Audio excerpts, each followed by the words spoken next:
అండి నమస్తే నేను మీ Sonia welcome back to our channel smart Soni Shiva. ఈరోజు మన వీడియోలో మంచి చాక్లెట్ ప్యాన్ కేక్స్ని అయితే ఈజీ వేలో సింపుల్గా ఎలా చేసుకోవాలో చూపించబోతున్నాను. ఫ్లఫీగా చాలా సాఫ్ట్గా నోట్లో మెల్ట్ అయిపోతూ ఉంటాయి అన్నమాట ఈ ప్యాన్ కేక్స్. జనరల్గా కేక్ చేయాలంటే చాలా టైం పడుతుంది కదా, 40 to 45 minutes.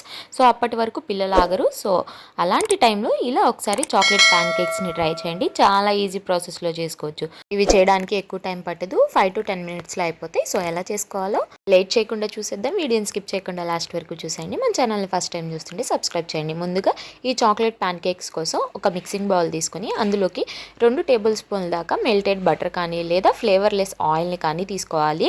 2 టేబుల్ స్పూన్ల ఆయిల్ వేసుకున్న తర్వాత ఇందులోకి చిక్కటి పావు కప్పు పెరుగునైతే వేసుకోండి. నేను ఇక్కడ ఎగ్లెస్ చేస్తున్నాను కాబట్టి పెరుగు వేస్తున్నాను. మీరు ఎగ్స్ తీసుకునేటట్టయితే కనుక 2 ఎగ్స్ని బీట్ చేసుకోండి, సరిపోతుంది. ఇందులోకి ఒక అరకప్పు దాకా పౌడర్డ్ షుగర్ వేసుకోవాలి. షుగర్ని పౌడర్ చేసుకొని షుగర్ పౌడర్ని వేసేసుకొని వీటన్నిటిని కూడా ఇలా క్రీమీ టెక్స్చర్ వచ్చేంత వరకు ఇలా విస్కర్తో బీట్ చేసుకోవాలి. ఇలా క్రీమీ టెక్స్చర్ వచ్చిన తర్వాత ఇప్పుడు ఇందులోకి ఒక పించ్ ఆఫ్ సాల్ట్ని అయితే వేసుకోవాలి, అంటే చిటికెడు సాల్ట్. అలాగే ఒక 1/2 టీ స్పూన్ దాకా వెనిలా ఎసెన్స్ని వేసుకోవాలి. వెనిలా ఎసెన్స్ లేకపోతే ఇలాచీ పౌడర్ వేసుకోండి. ఇవి వేసుకున్నాక మళ్ళీ ఒకసారి ఇలా విస్కర్తో బీట్ చేసుకోవాలి. ఇప్పుడు ఇలా బీట్ చేసుకున్న తర్వాత ఇలా ఒక స్ట్రైనర్ పెట్టుకొని అందులోకి 1 కప్పు దాకా మైదా పిండిని అయితే వేసుకుంటున్నాను. 1 కప్పు మైదా పిండి వేసుకున్న తర్వాత ఇందులోకి ఒక 1 టీ స్పూన్ దాకా బేకింగ్ పౌడర్ వేసుకోవాలి.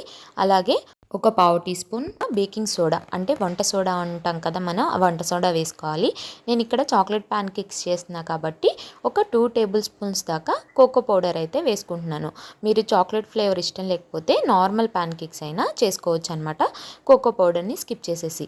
ఇలా కోకో పౌడర్ కూడా వేసుకున్న తర్వాత ఇలా వీటన్నిటిని కూడా జల్లించుకోవాలి. ఇలా అన్నిటిని జల్లించుకున్న తర్వాత ఇప్పుడు 1 కప్పు కాచి చల్లార్చిన పాలు తీసుకొని ఇలా కొంచెం కొంచెం పోసుకుంటూ విస్కర్తో ఇలా చక్కగా మనకి కేక్ బ్యాటర్ మనం ఏ కన్సిస్టెన్సీలో అయితే కలుపుకుంటామో అలా రిబ్బన్ కన్సిస్టెన్సీ వచ్చేంత వరకు కొంచెం కొంచెం పోసుకుంటూ కలుపుకోవాలన్నమాట.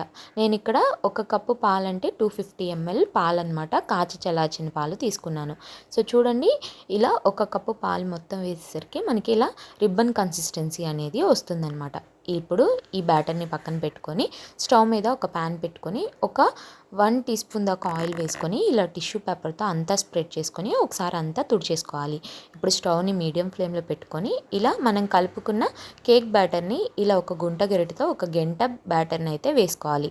మనం దీన్ని స్ప్రెడ్ చేయకూడదండి, అది ఎంతవరకు అయితే స్ప్రెడ్ అవుతుందో అంతవరకు దాన్ని స్ప్రెడ్ అవనిచ్చి ఇలా మూత పెట్టుకొని 1 నిమిషం పాటు ఉడకనివ్వాలి. ఇలా 1 నిమిషం తర్వాత మూత తీసి ఫ్లిప్ చేసుకోవాలి. చూడండి మనకి ఎంత ఫ్లఫీగా వచ్చిందో. మళ్ళీ మూత పెట్టేసుకొని ఒక అర నిమిషం పాటు బేక్ అవనివ్వాలి. చూడండి ఎక్కువ టైం పట్టదు, రెండోసారి రివర్స్ చేసినప్పుడు త్వరగానే మనకి కుక్ అయిపోయి ఉంటుందన్నమాట. ఇలా ప్యాన్ కేక్ని ప్లేట్లో వేసేసుకొని మళ్ళీ మిగిలిన బ్యాటర్తో కూడా ఇలా ప్యాన్ కేక్ని స్ప్రెడ్ చేసుకొని ముందు చెప్పిన విధంగానే మూత పెట్టుకొని ఇలా ఒక సైడ్ కాలిన తర్వాత ఇంకొక సైడ్కి ఫ్లిప్ చేసుకొని ఇలా మళ్ళీ మూత పెట్టుకొని ఒక అర నిమిషం పాటు ఉడికించుకున్న తర్వాత ఇలా ప్యాన్ కేక్స్ని తీసుకొని ప్లేట్లో వేసుకోవాలి. ఇలాగే అన్నిటిని కూడా చేసుకోవాలి. చూడండి ప్యాన్ కేక్స్ అనేది ఎంత ఫ్లఫీగా ఎంత సాఫ్ట్గా వచ్చాయో మీకు చూస్తుంటే టెక్స్చర్ అనేది తెలుస్తుంది కదా. సో చూడండి అసలు ఎంత బాగా ఎంత సాఫ్ట్గా వచ్చాయో మెత్తగా. సో నేను ఇక్కడ చాక్లెట్ ప్యాన్ కేక్స్ చేస్తున్నాను కాబట్టి పైనుంచి కొంచెం చాక్లెట్ సిరప్ని వేస్తున్నాను. మీరు నార్మల్గా కోకో పౌడర్ లేకుండా నార్మల్గా ప్యాన్ కేక్స్ చేసుకున్నట్లయితే కొంచెం హనీ వేసుకోండి, పైనుంచి సరిపోతుంది. ఇలా చాక్లెట్ని స్ప్రెడ్ చేసిన తర్వాత నేను పైనుంచి కొంచెం షుగర్ పౌడర్ని ఇలా స్ప్రింకిల్ చేస్తున్నాను. అలాగే చాకో చిప్స్ కూడా వేస్తున్నాను అనమాట. పిల్లలు తినడానికి చూడటానికి కూడా బాగుంటుంది, టేస్ట్ కూడా బాగుంటుంది చాకో చిప్స్ వేస్తే అక్కడక్కడ తగులుతూ. సో మీకు ఇష్టం లేకపోతే స్కిప్ చేసేయచ్చు. సో చూడండి మీకు కట్ చేస్తుంటే తెలుస్తుంది కదా ప్యాన్ కేక్స్ అనేవి ఎంత సాఫ్ట్గా ఎంత బాగా వచ్చాయో. చూడండి ఎంత సాఫ్ట్గా కట్ అయిపోతుందో. సో టేస్ట్ అయితే చాలా చాలా బాగుంటుంది. పిల్లలకి ఈజీగా స్కూల్ నుంచి వచ్చే టయానికి ఇలా 5 అంటే 5 నిమిషాల్లో ప్యాన్ కేక్స్ చేసి పెట్టండి, వాళ్ళు చాలా ఇష్టంగా తింటారు, మీకు కూడా టైం సేవ్ అవుతుంది అనమాట.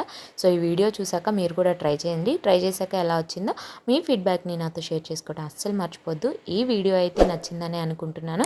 వీడియో నచ్చితే వీడియోని లైక్ చేయండి, మీ ఫ్రెండ్స్ అండ్ ఫ్యామిలీ రిలేటివ్స్కి షేర్ చేయండి. ఇంకా ఇలాంటి ఎన్నో ఈజీ అండ్ క్విక్ రెసిపీస్ కోసం స్మార్ట్ సోనీ శివ ఛానల్ని సబ్స్క్రైబ్ చేయండి. ఈ వీడియో అయితే ఇంతే, మరొక మంచి వీడియోతో మళ్ళీ మీ ముందుకు వచ్చేస్తా. అంతవరకు సెలవు, బాయ్ ఆల్.